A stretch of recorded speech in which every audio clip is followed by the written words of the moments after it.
Арнама қош келдіңіз. Бүгін сіздермен жұп-жұқа әрі жұмсақ болып шығатын шелпектің рецептімен бөлісетін боламын. Ең алдымен бөлме температурасындағы 250 мл суға 1 шай қасық тұзды салып ерітіп аламыз. 400 грамм ұнға суды құйып қамыр илейміз. Қамырды иін қандырып ұзақ илеудің қажеті жоқ. Әйтпесе шелпек піскен кезде резеңке сияқты созылмалы болып қалады.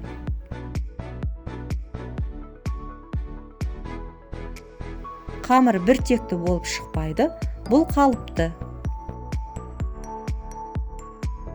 Сол үшін бетін жауып 1 сағатқа тындыруға қоямыз.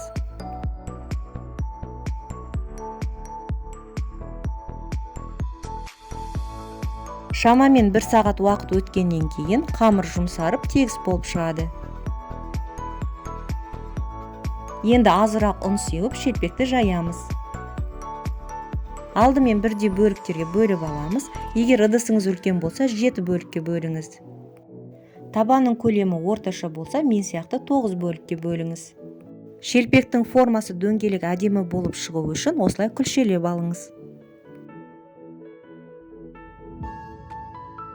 Қамыр ұзақ уақыт тынғандықтан жақсы жұмсарды, сол үшін оңай жайылады.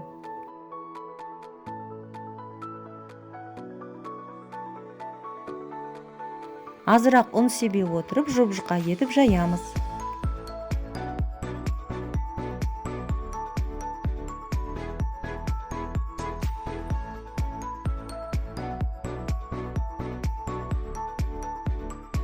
Жайылған шелпектер кеуіп қалмас үшін міндетті түрде сүлгімен жауып отырамыз. Қызып тұрған табаға 300 мл күнбағыс майын құйып, жоғары отта қыздырамыз. Қызып тұрған майға шелпекті салып пісіреміз. Әр жағын 10 секундтан пісірсек жеткілікті. Одан артық ұстасаңыз шелпек қатты болып қалады.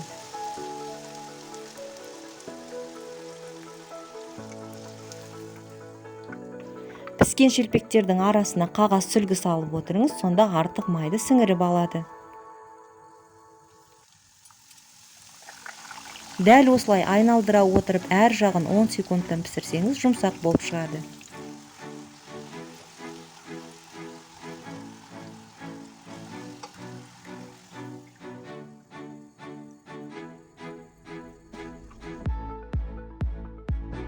Шелпек осындай жұп-жұмсақ болып шығады, бірақ тек суға иленгендіктен ашық ауада тез қатып қалады.